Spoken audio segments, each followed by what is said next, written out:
여러분 안녕하십니까? 물개소리연구소 김노균입니다. 오늘은 2023년 1월 29일입니다.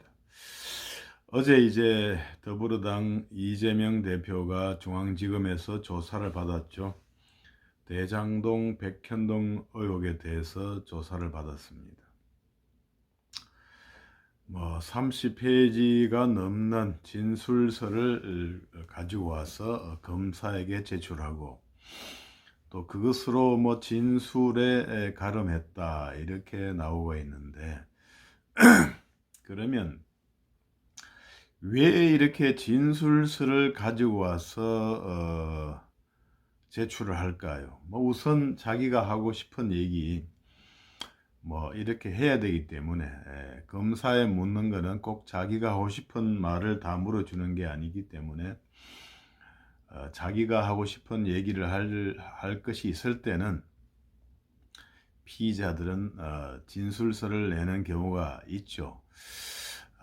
주로 자기가 하고 싶은 얘기를 할 때 그렇게 내는데 이재명 대표는 진술을 안 한다, 진술을 거부한다 이런 어떤 시각을 어떤 비판을 피하고 또 그런 부분에 대해서는 묵비하기 위해서 진술서를 제출한 것으로 판단이 됩니다. 그래서 진술서를 내는 또 다른 이유는 사실은 검사의 신문에 이렇게 하나하나 답을 하고 따지기 시작하면은 결국에는 어떤 기초 사실 결재를 했냐 안 했냐, 보고를 받았냐 안 받았냐, 이런 결제 서류에 사인한 거 맞냐 아니냐 이렇게 하나하나 따지게 되는 거죠. 가장 기본적인 것부터 이 결제 서류에 이거 당신 사인한 거 맞냐, 이 공문서 맞냐 이렇게 따지기 시작하면 하나하나 짚고 들어가면은 그게 야금야금 인정이 돼서 나중에는 진술이 빼도 박도 못하는 앞뒤가 꽉 막히는 진퇴양난의 그러한 상황에 처하게 되는 거죠. 이것 답하고 저것 답하고 하다 보면은 빼도 박도 못하는 결론에 도달한다. 이런 사전 보고를 받았냐, 안 그러면 의논을 했냐, 당신이 여기 사인이 돼 있는데 사인 맞냐, 이런 거에 대해서 답을 하다 보면은 결국에는 사전에 전부 의논을 했다든가 공모를 했다든가 이런 점에 대해서 확인을 해줄 수밖에 없는 상황이기 때문에 그러한 검사의 신문에 일일이 답을 할 수가 없는 상황이죠. 그렇기 때문에 그것을 그냥 생짜로 답을 안 하면 또 판사한테 또 보기에 아주 죄질이 안 좋게 보이는 거죠. 뻔한 거에 대해서 답도 안 하고 이렇게 회피한다 이런 인상을 주는 건데, 그래서 진술서를 가지고 자기 하고 싶은 말을 하면서 검사의 신문에는 답을 안 하고 이렇게 답을 마치 한 양 이렇게 진술서로 가름한다 이렇게 해서 마치 답을 한 양 이렇게 넘어가겠다는 그러한 의도로 판단이 됩니다. 그렇게 하더라도 검사는 미리 준비한 질문이 있죠. 200쪽이 넘는다든가 이렇게 돼 있는데 질문에 대해서 필요한 거는 또 확인을 해봐야 되는 거죠. 피의자가 답을 하든 안 하든 어떤 물어보고 그에 대한 답이 뭐냐, 이 공문서에 이 결제 서류에 당신이 사인한 건 맞냐, 이런 걸 물어볼 수밖에 없는 거죠. 여기 밑에 정진상 사인 있는 것도 맞냐 이렇게 물어볼 수밖에 없는 거고, 그 부분에 대해서 아니다고 할 수가 없잖아요. 사실은 위조한 서류가 아닌 이상에는 맞다고 해야 되는데, 그거에 대해서 묵비를 하게 되면은 그게 또 판사가 보기에는 희한한 일이죠. 뻔히 위조했다고 그 공문서가 위조한 서류라고 이렇게 되어 있지 않는 건데, 그것이 답을 안 하면은 황당한 일이 발생하고 아주 죄질이 안 좋게 뻔한 것도 인정이 안 하는 사법 방해를 한다. 이렇게 평가를 할 수밖에 없는 거죠. 그래서 그런 점에 대해서 묵비를 하더라도 아주 안 좋게 평가를 받게 된다. 이런 상황이 있는 것입니다. 그래서 무조건 이제 답을 안 하는 것만이 능사는 아닌데 결론적으로 진술서를 내고 대부분 진술서로 가름했다고 이렇게 보도가 나오는데 그런 부분에 대해서 답을 할 수 없는 것은 결국에는 본인도 이제 그 논리를 따라가다 보면 어떤 서류들을 확인해주고 논리를 검사의 신문에 이래저래 확인을 해주고 논리를 따라가다 보면 이 배임 혐의에 대해서 인정할 수밖에 없지 않느냐. 이런 측면이 작용이 되기 때문에 답을 안 하는 것이 아니냐 이렇게 평가가 됩니다. 물론 이제 검찰청 밖에서는 대국민 국민들 그리고 당원들 지지자들을 상대로 해가지고는 윤석열 검사 정권이 정적을 탄압하는 수사용 수사를 한다 이렇게 해서 이제 지지자들을 끌어모으고 동원을 할 수 있겠지만 그러한 얘기는 이제 검사실에서는 전혀 쓸데없는 얘기죠. 판사 앞에 가서도 마찬가지잖아요. 왜냐하면 그런 거는 사건하고는 아무 어떤 사건의 계기라 할까 어떤 이런 것들은 실제로 하고 아무 관련이 없는 거죠. 그것을 확인할 수도 없고 확인이 되더라도 달리 별 의미가 없는 얘기거든요. 정적을 탄압하기 위한 수사가 됐건 그냥 범죄 수사가 되었건 향토 토착 비리의 수사가 되었건 그런 것은 이제 법원이나 검찰에서 별로 신경 안 쓰는 부분이고 물어보도 않고 그런 부분에 조사를 하지도 않고 그런 얘기를 한다고 해서 그거를 주의 깊게 들어주지도 않는 그냥 대국민용 지지자용 그냥 하소연에 불과한 법률상 의미가 없는 그러한 발언이거든요. 그래서 검사실에서는 이제 그런 얘기를 할 수가 없는 것이고 결국에는 이제 검찰에서 일일이 문서의 날인이라든가 확인 내용을 알았나 몰랐나 결제 서류의 내용을 알았느냐 몰랐느냐 이런 것들을 전부 확인해 가지고는 꼼짝 마라 이렇게 될 가능성이 상당히 있기 때문에 진술서로 가름한 것으로 보이고 그것은 또 이제 법원에 가서는 이제 그런 식으로는 판사 앞에서는 답을 할 수 없는 상황이죠. 판사 앞에서는 이제 물론 판사 앞에서도 묵비를 할 수는 있습니다만은 그러한 것들은 이제 형의 가중사유 양형에 크게 작용이 되기 때문에 무슨 문서가 미조된 거 아닌 이상에는 문서는 인정하고 보고에 사인했으면 그 내용은 알았던 것으로 되는 것이죠. 어찌되었든 몰랐다고 하더라도 알았던 것으로 간주가 되는 거다 이렇게 생각이 됩니다. 어찌됐든 이제 검찰에서 진술서를 제출하고 최소한의 답만 함으로써 사실은 이제 시간 끌기 전략은 성공하는 것이다 이렇게 볼 수가 있겠습니다. 검찰에서 이러저런 확인을 해주고 이러다 보면은 네가 검찰에서 인정하지 않았느냐 이런 논리가 법원에 가서 될 수 있는 부분이 있거든요. 그런데 이제 검찰에서 이렇게 진술서로 가름하고 검사의 질문에 대해서는 확인을 해주지 않는다. 이름으로써 이제 법원에 가서 그러한 것들을 이제 질질 시간을 끌면서 확인을 할 수 있는 그러한 시간은 좀 더 확보하게 되었다. 이렇게 생각이 됩니다. 그래서 어찌됐든 이재명 대표의 시간 끌기 전략은 이제 일단은 성공하고 있는 것처럼 보입니다. 지금 기소된 게 이제 선거법 위반, 이제 허위사실 공표, 이제 뭐 김문길 알았니 몰랐니 하는 그거, 그 사건에 이제 기소가 하나 되어 있는데 나머지는 아직 소식이 없죠. 이번에 이제 영장 청구하고 이제 기소한다고 하는 건데, 이런 지금 기소하더라도 올해 내로 1심 나오기가 어렵죠, 사실은.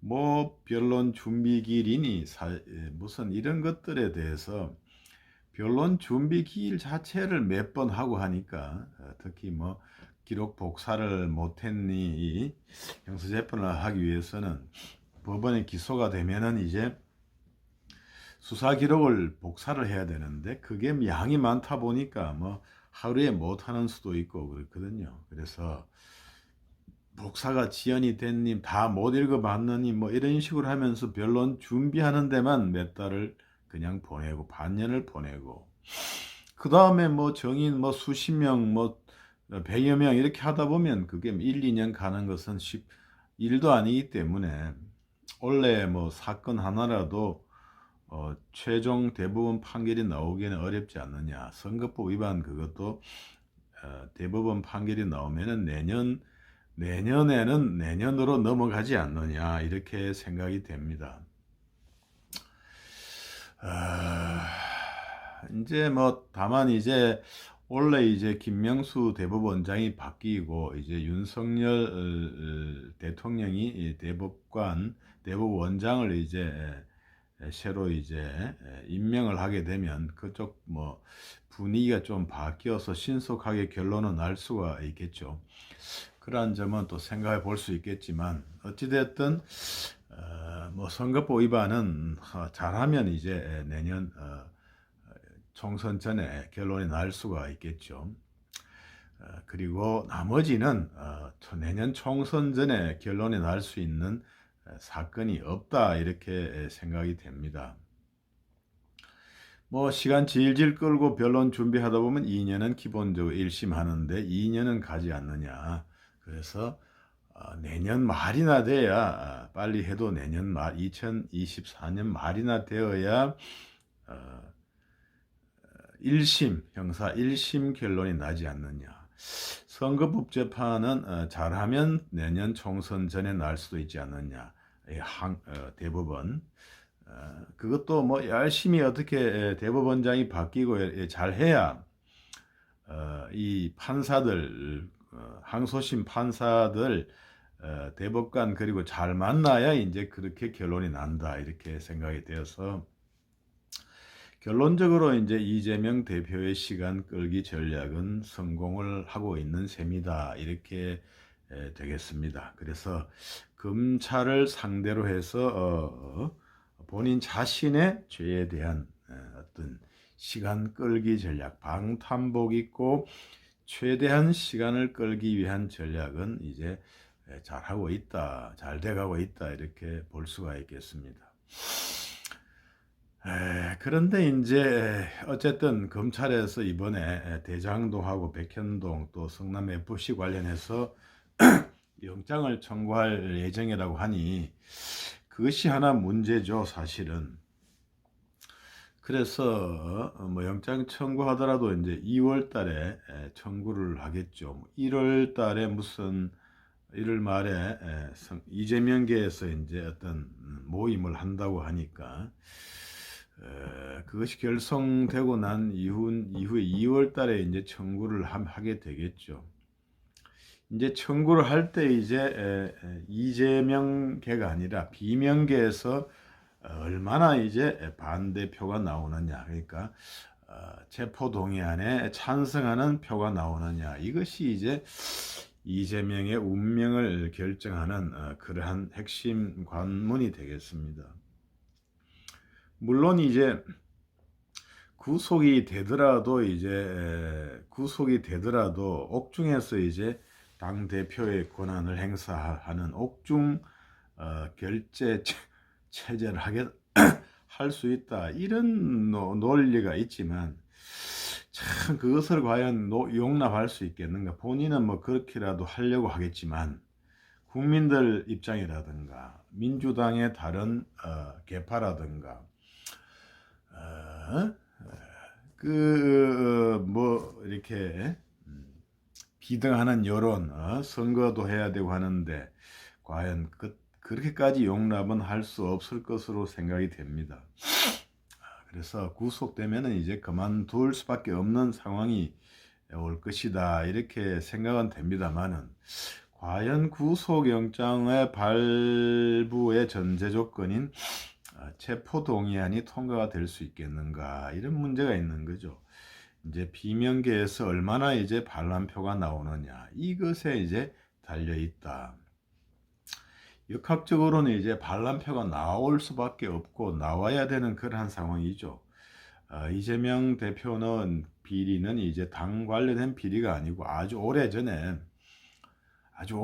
이제 개인 성남지사 시절의 개인 비리잖아요. 그래서 그 부분 때문에 이제 당이 전체적으로 같이 나락으로 떨어지는 것은 이제 비명계에서는 용납될 수가 없고 그것이 이제 국회의원 선거에 또 지대한 영향을 미칠 것이고 결국에는 5년까지는 있을 수가 없거든요. 5년까지 다음 대통령 선거 이전에는 선거법 위반이라든가 이런 부분들이라든가 뭐 대장동이라든가 백현동 전부 대법원 판결까지 나기 때문에 최종적으로는 대통령 선거에 출마할 수 없다고 생각은 됩니다. 그렇게 되는데 이재명 대표가 그건 차후의 일이고 당면한 이제 국회의원 선거에 아주 안 좋은 영향을 미치는데 기소가 되고 하면은 그것을 이제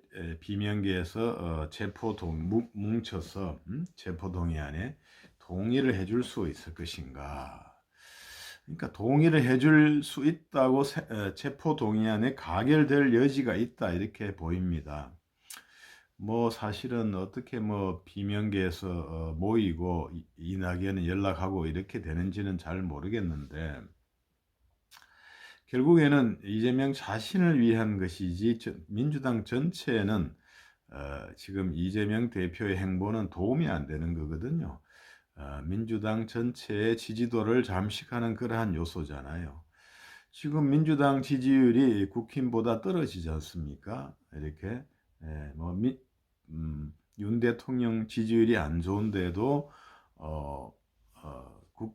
민주당 지지율이 높지를 않다 국힘보다. 이것은 결국에는 이재명 대표의 어떤 사법 리스크에 대한 문제가 많이 반영이 돼 있는 거죠. 그래서 결론적으로 어떤 반란표, 이탈표가 나올 수 있다. 이것이 바로 이재명 대표의 운명을 결정하는 핵심 요소이다. 이렇게 생각이 됩니다.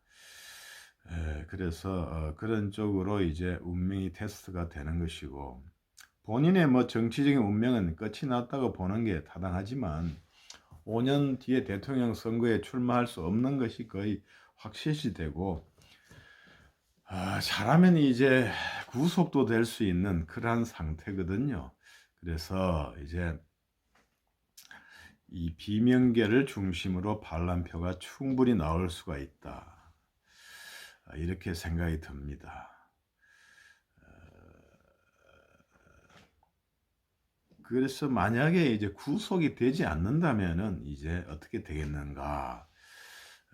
반란표가 나와서 구속이 되면 이제 별 문제가 없이 관둬야 되는 그러한 상황이 되겠는데 구속이 안 되면 이제 질질 끌면서 이제 결국에는 총선에 패배를 하고 다시 한번 비상대책위원회와 한번 싸움 때 분당이나 내부 분열 이것이 불가피한 그러한 상황이다. 총선 전이나 총선 후나 어찌되었든 당 분열, 분당으로 갈 수밖에 없는 그러한 상황이 오지 않겠느냐. 총선의 공천 파동이 비명계에 대한 어떤 제재라든가 공천 배제라든가 여러 가지 내부 분열의 요소가 많이 있죠. 구속이 되면 이제 당 대표를 그만둬야 되고 친명계의 어떤 탈락, 몰락이 이제 시작이 되는 것이고, 구속이 되지 않으면 이게 계속 당은 80조를 개정해서 당대표를 계속할 여지를 만들어 놓았거든요. 그것은 이런 걸 내다보고 하는 거죠. 구속이 안 되면은 계속 당대표를 하겠다라는 의지의 표현이었습니다. 그러한 의지의 표현을 당이 몰라하는 걸 보면서도 비명계에서 용납할 것인가? 그러면 크게 계파 간의 갈등이라든가 이런 것들이 발생할 수밖에 없고, 분당이라든가 어떤 공천 파동이라든가 여러 가지 민주당의 분열로 갈 수밖에 없다, 이런 것이죠. 결국에는 이런 사필 규정으로 흐르게 되어 있겠습니다만은, 어찌됐든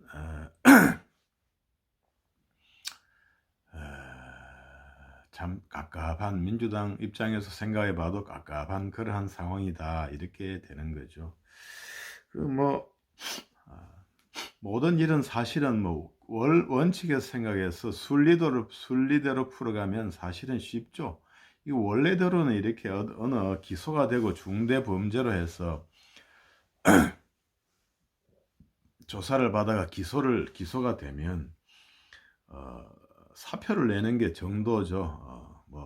최종 확정은 안 되더라도 내가 그런 의심을 받고 있고, 검찰에서 기소한 사건 중에 99% 이상이 이제 유죄가 나오는 그러한 상황이잖아요. 그래서 유죄가 될 가능성이 농후한 그러한 사건들이 많은데, 거기서 계속 내가 남의 앞에서 모범적으로 당파성이 있지만 내가 당의 대표를 한다, 이런 것은 타당하지 못한데, 그러한 것이 기본이고 상식인데 그에 반해서 억지로 제도를 바꾸고 당규를 바꾸고 출마를 하고 방패를 잇고 해서 문제가 되는 거니까, 결국에는 그러한 원칙으로 돌아가는 자세가 갱생의 길이다. 민주당이나 민주당원이나 친명계나 마찬가지로 그러한 갱생의 길이다. 정도 경영만이 갱생의 길이고 민심을 얻을 수가 있다.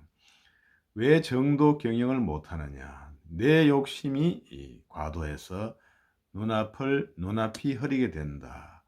욕심에 눈이 멀어서 정당한 판단을 못하게 해서 결국에는 파멸에 이르게 된다. 이러한 교훈을 한번 돌이켜 봐야 할 것으로 생각합니다. 이상 물소리 깨짖는 소리 연구소 김도균이었습니다. 여러분 구독, 좋아요 부탁드리겠습니다. 감사합니다.